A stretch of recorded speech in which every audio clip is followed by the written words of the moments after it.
Hello, and welcome to Revolutions. Episode 7.29, The New Emperor. In the spring of 1848, the Habsburgs had nearly lost control of their empire. Liberals and radicals in Vienna rose up in armed revolt. The Hungarians forced through the April Laws. The Italians launched a full-blown war of independence. Then the remaining slew of national minorities, Czechs, Slovaks, Croats, Romanians, all made their own bids for increased rights, recognition, and privileges.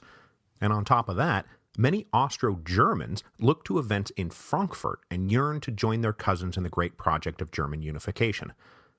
So going into the summer of 1848, it was not unreasonable to predict that the Austrian Empire might not be long for this world. But coming out of the summer of 1848, Habsburg imperial authority had recovered. Marshal Radetzky had driven the Italians out of Lombardy Venetia. Marshal Windischgrat suppressed a nascent uprising in Prague and then reconquered Vienna. So come the winter of 1848, the old imperial regime was on much stronger footing and able to devote its attention to the great remaining problem, the Kingdom of Hungary. But to deal with that problem, and to carry the responsibility of empire forward into the future, one of the great debilitating and destabilizing parts of the empire was going to have to be replaced. The Austrian Empire needed a new emperor. So at the beginning of this series on 1848, we discussed a few of the problems with Emperor Ferdinand I. Now, I don't want to be insensitive, but Ferdinand's physical and mental deficiencies were a huge problem for the empire. Suffering from upwards of 20 seizures a day, even if Ferdinand was perfectly lucid in between those episodes, the constant interruptions drained him emotionally, physically, and mentally. Now, all of these deficiencies were well known when he ascended to the throne in 1835, and to work around the problem, Metternich, Collerat, and a few of the emperor's relatives formed a council of state to make all the real decisions. But the emperor's relatives were uninterested in ruling, and so they left things mostly to Metternich and Collerat, who unfortunately were often working at cross purposes. So by the 1840s, the empire was floating along in a sort of aimless, repressive drift. And that very aimless, repressive drift contributed to the sudden explosion of 1848. Then, my God, once the revolutions got going, the lack of an engaged and decisive leader only poured gas on the fire. There is a story out there, I have no idea if it's true, but it's often told, that after Vienna rose up, Emperor Ferdinand asked his ministers, "Are they allowed to do that?" So throughout 1848, the weak emperor was pushed and pulled and occasionally bullied into a hot mess of contradictory signals and policies. This is what led to those cycles of cracking down and backing down in Vienna. Order in troops 1 minute, promise concessions the next. Promote Jelačić to be Ban of Croatia, then fire him, then reinstate him. Tell Radetzky to crush the Italians, then tell Radetzky to negotiate with the Italians, then order him to crush them again. The Habsburg response to the revolutions of 1848 lacked clarity, consistency, purpose, and vision, and it was due in large part to the fact that the empire did not really have a leader. The fact that the emperor was an enfeebled child was not lost on anyone, both in the Habsburg court or in the capitals of Europe, where the emperor's condition was an open secret. So one of the big questions after the March revolutions is, when is the emperor going to abdicate? Now, this question was complicated by a number of factors. First, the abdication of an emperor is no small thing. The whole reason the imperial ministry had been propping him up since 1835 is because they feared a succession crisis. And as we know from our time together both in the history of Rome and revolutions, a contested succession is the stuff of nightmares. Now, luckily for the Austrian Empire, though, by the end of 1848 there was not, I repeat not, some frothing pack of Habsburg men salivating at the chance to be emperor. In terms of political ambition, this generation of Habsburg men was singularly deficient. The emperor had 2 brothers, plenty of uncles, and even more cousins, and not one of them wanted the job. Into this unambitious and unimpressive generation of Habsburgs comes Archduchess Sophie, who was called even then the only man at court. Sophie was a princess of Bavaria.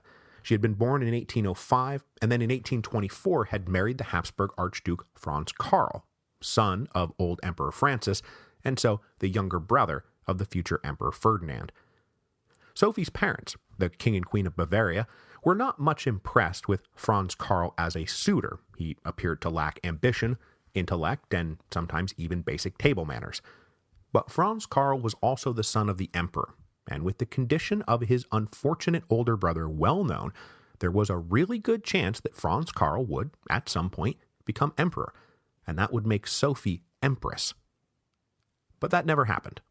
When the old emperor died, Ferdinand was made emperor, and Franz Karl did his best to avoid affairs of state, and let guys like Metternich and Kolberot handle running the empire. Her husband's lack of drive and ambition was a great source of frustration for Sophie. So, recognizing Franz Karl as a dead end, Sophie poured all her plans into her eldest son, Franz Joseph. By the time she gave birth to her son in August of 1830, Sophie was already intimately aware of the deficiencies of her in-laws, and I think she sized them all up and concluded pretty early that her infant son was probably going to be emperor one day. She certainly raised him with that expectation. All of his education, his training, his experience were directed towards preparing him to rule one day. When the March revolutions came, toppling Metternich and sending the court spinning out of control, Archduchess Sophie's response was to dedicate herself to getting Emperor Ferdinand to abdicate in favor of her son. And to be clear, there is nothing really untoward or unreasonable about Sophie's efforts. She saw an emperor who was incapable, a ministry that had been adrift for years, all kinds of problems going unaddressed, all of which led to an explosive revolution, where events moved so quickly that even the most capable and practiced statesmen were destroyed. The empire needed an emperor, and it did not have one. So as a matter of both personal ambition and the best interests of the Austrian Empire, Sophie positioned Franz Joseph for the throne. When the March revolutions hit, Franz Joseph himself was still only 17 years old. But though he was just a teenager, he was well aware of his place in the line of succession, and he had spent his life being raised to rule. Wherever there were whispers about replacing the emperor, Franz Joseph's name was always at the top of the list of replacements. After March, Sophie moved quickly to get Franz Joseph into the action. He was appointed governor of Bohemia in early April, but never wound up taking the job because it was decided that what he really needed was an appropriate trial by fire, an introduction to the real business of empire. So instead of going to Bohemia, Franz Joseph was assigned to join the staff of Field Marshal Radetzky in Lombardy, Venetia. As I briefly mentioned in episode 7.23, Franz Joseph arrived in the Quadrilateral at the end of April and fought his first real battle on May the 5th. Having performed well against live fire, Sophie determined that was just about enough live fire for the future emperor. So by late May, Franz Joseph was recalled to Innsbruck, where the imperial court was staying after their first flight from Vienna, which we talked about in episode 7.24. Franz Joseph then remained at court through the summer, returned with the family to Vienna in August, and then flew the coop with them again the second time the imperial court fled Vienna in October. By early November, though, the pacification of Vienna and the victory against the Hungarians opened up the breathing space necessary to pull off what can only be described as a coup that many welcomed as long overdue. There were four major players responsible for the coup. First, Archduchess Sophie, of course. Second, Field Marshal Windischgratz, who is described as being determined to see Franz Joseph put on the throne. Windischgratz supported the young prince for reasons of good, effective imperial rule, but also because Franz Joseph would be able to successfully repudiate all concessions and promises agreed to by Ferdinand. Basically, Franz Joseph would be able to come into power and say, look, Ferdinand is the one who swore all these oaths, not me. The third person critical to the coup was Field Marshal Radetzky. Franz Joseph had just served under him, made a good impression, and certainly looked like a way better option than the current emperor. Radetzky and Windischgratz were by far the most powerful leaders inside the Austrian imperial army.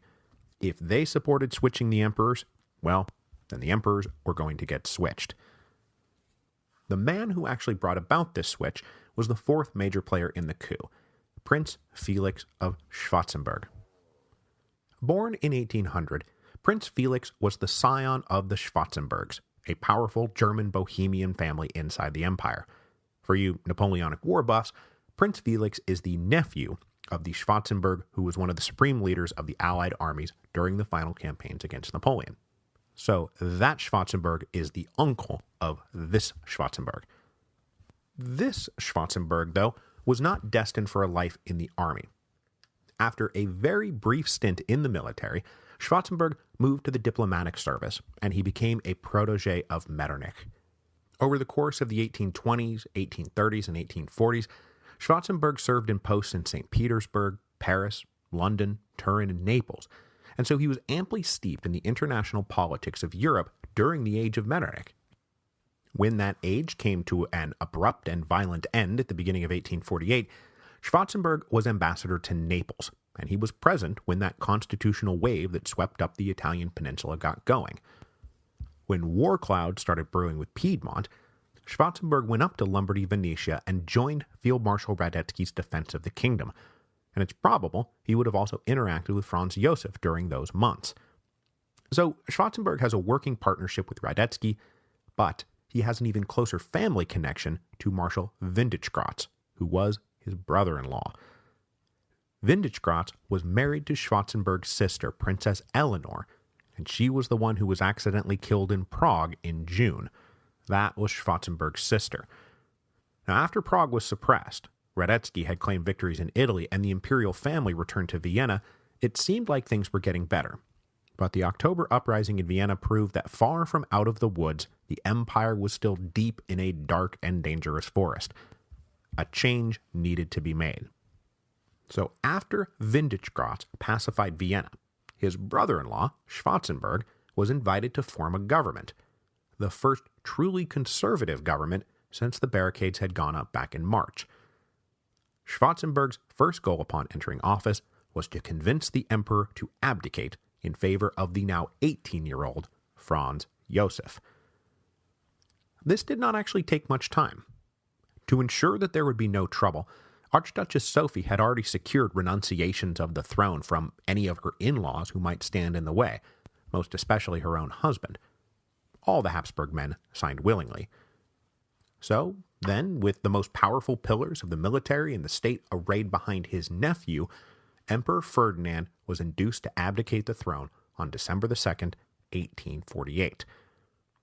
His abdication and the ascension of young Franz Josef marked a new age for the Austrian Empire, because Franz Josef would wind up ruling the empire for the next 68 years, until his death in 1916. And though Franz Josef was not technically the last emperor of the Austrian Empire, but he basically was. When he entered office here at the end of 1848, he had Schwarzenberg as his prime minister, Radetzky and Windischgratz leading his armies, and his mother as the power behind the throne. So, the first goal had been achieved, new emperor. The next goal, reclaim the empire.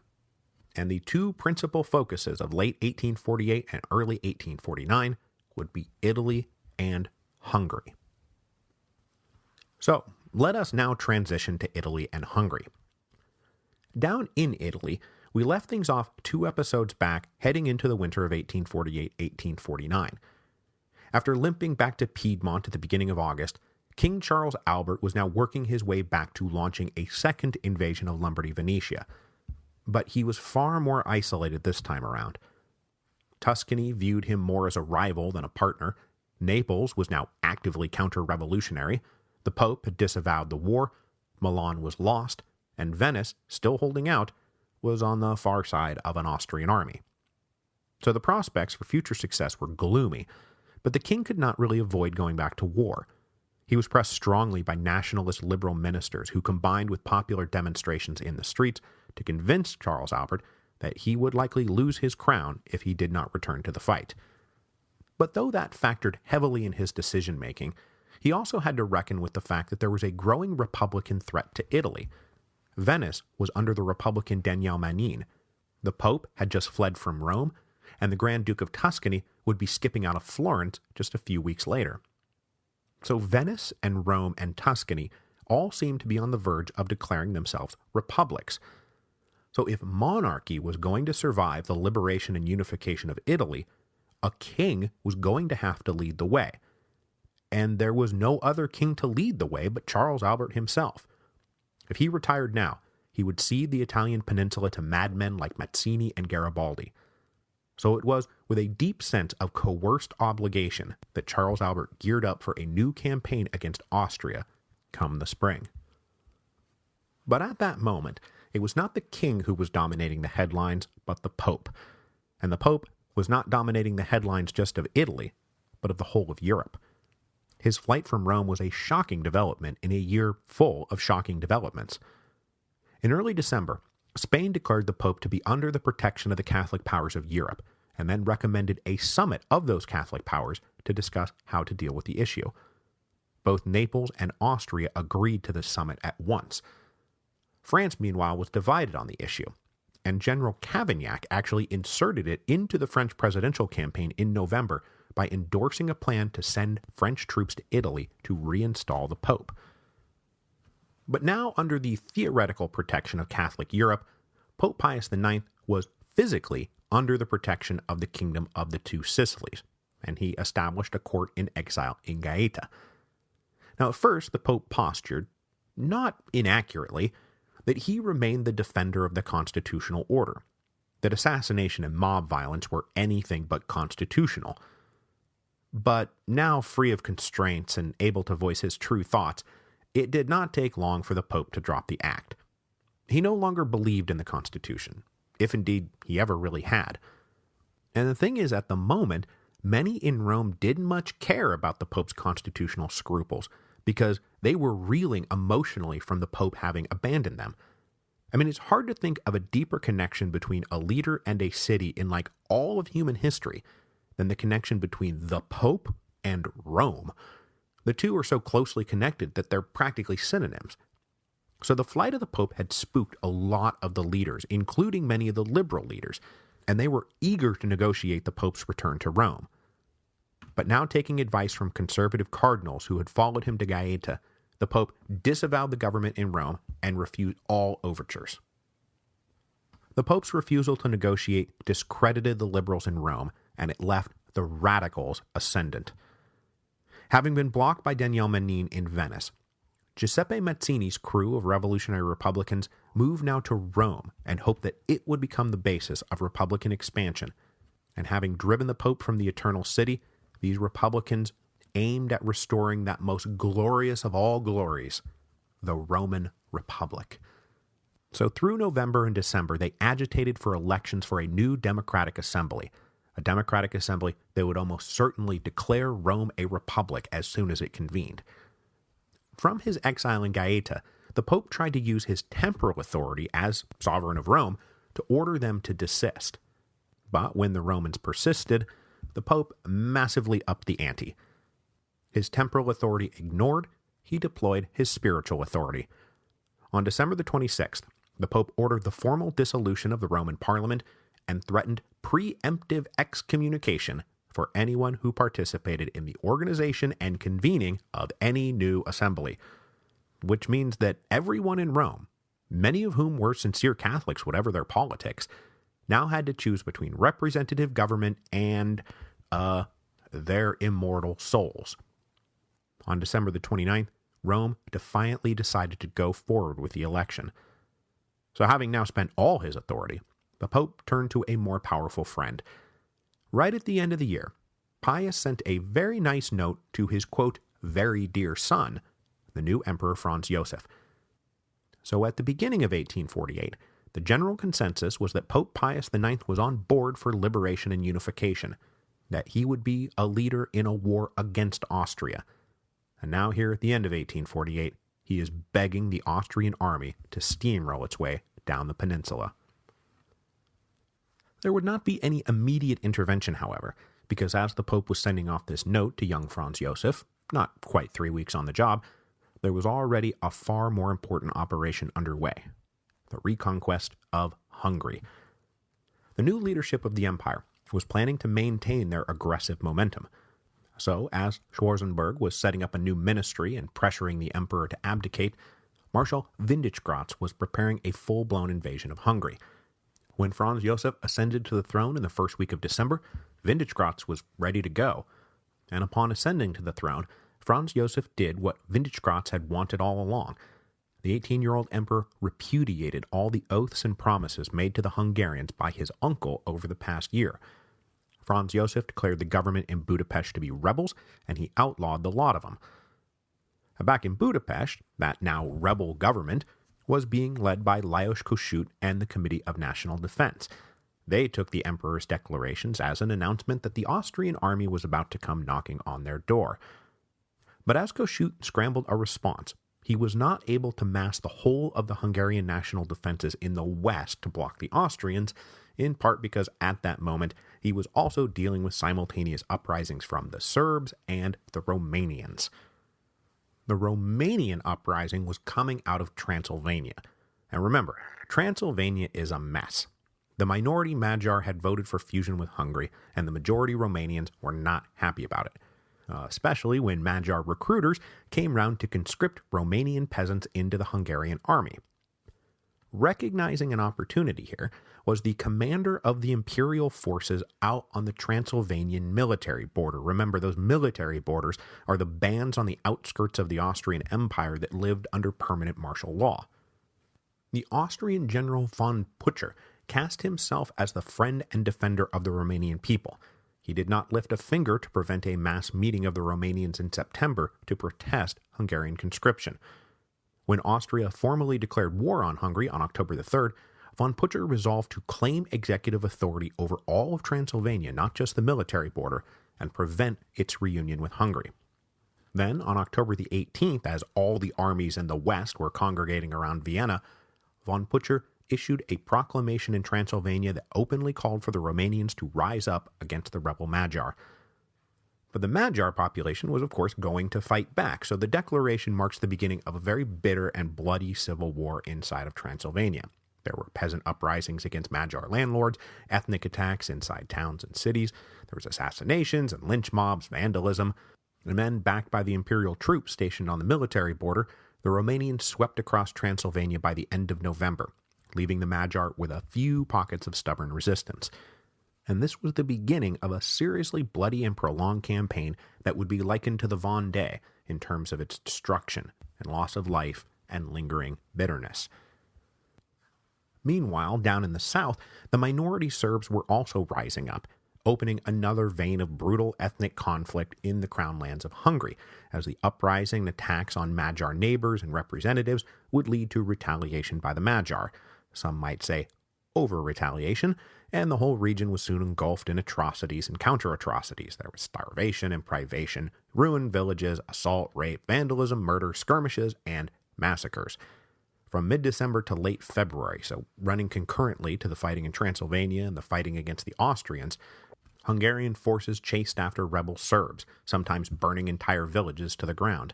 It was all very brutal business, and as we're talking about the Romanians and the Serbs rising up, I should also mention that the Croatians are still out there. I mean, Ban Jelačić is himself heavily involved in the preparations for the looming Austrian invasion of Hungary. So, from the Magyar perspective, Hungary was currently on fire. And then the Austrian army invaded. The winter campaign of what was about to become the Hungarian War of Independence started when Marshal Windischgratz led his army down the Danube and across the border into Hungary. He crossed that border in the third week of December 1848. Having suppressed both Prague and Vienna, Windischgratz was now looking to add Budapest to the necklace he was making of the skulls of dead rebel capitals. But though the neo-absolutist cabal now in charge of Austria planned to force the Hungarians back into line, it was going to be a lot harder to take down the Kingdom of Hungary than it had been the cities of Prague and Vienna. But he had every right to expect victory. Windischgratz was leading about 50,000 men and 200 guns. Meanwhile, the scrambling Hungarians could concentrate only about 30,000 men with 80 guns. And that didn't even begin to tell the story of the discrepancy. The Hungarian army was currently in a terrible state. After failing to relieve Vienna, they were now retreating back down the Danube, and as they moved away from the Austro-Hungarian border, they had been forced to abandon critical supplies and tents. They were poorly armed, they were cold, they were hungry, and they were demoralized. And now all they could do was retreat, which only added to the demoralization. Into this mess rose a new dynamic force inside the Hungarian national defense, 30-year-old General Artur Gergely. Gergely was the son of poor common nobility. He had joined the army as a teenager but could not afford life as an officer. There are stories of him eating only bread and water for breakfast and frequently skipping dinner.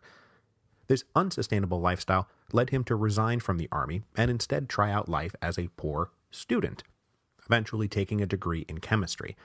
His passion and military talent did not wane, though, and when the revolutions of 1848 broke out, he was among the first to join the patriotic Honved battalions, entering service at the rank of captain. Over the summer of 1848, he was actually dispatched by Prime Minister Battagny to acquire munitions from abroad and to use his chemistry background to study the best way to manufacture percussion caps. By the time Jelačić invaded in September, Gergely was a major, and he turned heads immediately. He was the one who had successfully maneuvered that 10,000-man Croat army into being surrounded and captured. Gergely also got a reputation for ruthlessness.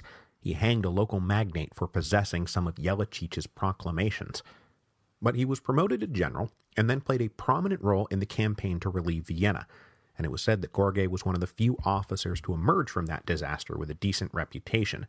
And with Lajos Kossuth himself racing back to Budapest, Gergely was left in charge of the army, and the unenviable task of halting the inevitable Austrian counter-invasion. But as soon as he took the job, Gergely determined that he would not be able to halt the inevitable Austrian counter-invasion. A Hungarian standing their ground would be suicide. So, as Windischgrätz pushed down the Danube and crossed the border, Gergely operated a fighting retreat, or at least a harassing retreat. He never let the Austrians forget that the invasion was contested, but he also never really contested it. Lajos Kossuth grew frustrated with Gergely's retreat and sent dispatches imploring the general to stand his ground. At least for the politics of the thing. If Hungary was going to survive, the Hungarians needed to see their army standing firm. But from Gergely's perspective, that was Looney Tunes stuff. He had looked a few moves ahead and concluded that there was no stopping the Austrians from capturing Budapest. Now, losing the capital would of course be a devastating political setback, but Gergely looked a few moves even beyond that and concluded that while Austria would be able to take Budapest, they wouldn't really be able to advance any further. If Windischgrätz tried to move further into the Hungarian interior, his supply lines would be overextended and open to attack. So losing Budapest would be far from the end of the war. Kossuth and the political leaders in Budapest were not happy about any of this, but unable to get Gergely to change his mind, they sent a more aggressive general with 6,000 men on a direct assault of one of the advancing Austrian columns, the one that just so happened to be led by Ban Josip Jelačić. But this 6,000-man Hungarian army was mauled into a chaotic retreat, and they lost just shy of half their army to casualties and capture, which frankly only proved Gergely's point. With the capital deemed indefensible, Lajos Kossuth and the Committee of National Defense announced that the parliament would be reconvening 140 miles further into the interior of Hungary, in the very small town of Debrecen. If General Gergely was right, and he was, the Austrians would not be able to reach them there, and they could safely plan a national defense. So packing up the state treasury, including the crown of St. Stephen, which was the ancient symbol of Hungarian sovereignty, Kossuth and his comrades fled to Debrecen, just days ahead of Windischgrätz's army. Not everyone followed, though. Now ex-Prime Minister Battagny resolved to stay to try to negotiate leniency or terms or something, but his overtures to Windischgrätz came back with that same reply: "We do not treat with rebels." Battagny was arrested, and on January the 5th, 1849, the Austrians captured Budapest. The Hungarian parliament reconvened on January the 9th in Debrecen. Of the 415 delegates, only 145 were present for this first session, but that number would eventually rise to over 300. But even among those who reconvened, many still wanted to negotiate. The parliament was stacked with the kind of guys who wanted the April laws and autonomy for Hungary, but inside the empire. They didn't want to be at war with Austria. But Kossuth and his allies knew all too well that this was no longer the basis for any settlement. There could be no settlement. There was victory, or there was defeat. There was nothing in between. So, exercising their near dictatorial powers, Lajos Kossuth and the Committee of National Defense organized what could only be described as a Hungarian levée en masse. The only way they were going to win this war is if the whole nation rose up as one. So over the summer, enrollment in the Honved battalions increased tenfold. Eventually the total army would grow to 170,000 strong. Officers would be promoted mostly for zeal and determination over practically any other qualification.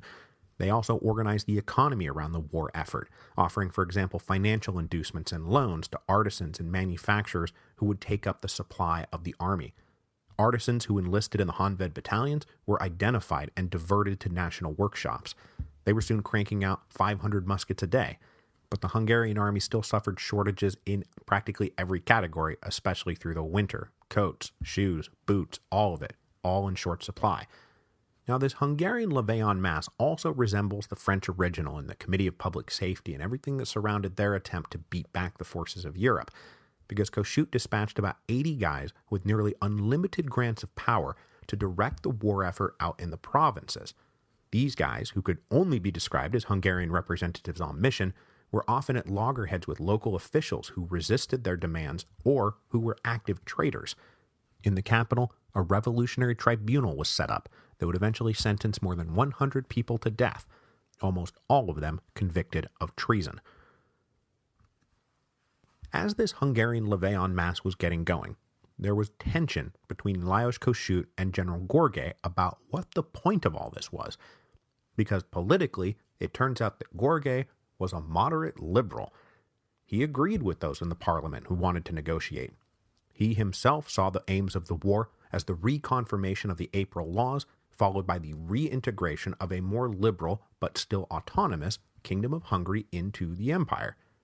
Most of the officers in the Hungarian army did not like the revolutionary direction Kossuth was taking things, and Görgey dealt with frequent defections.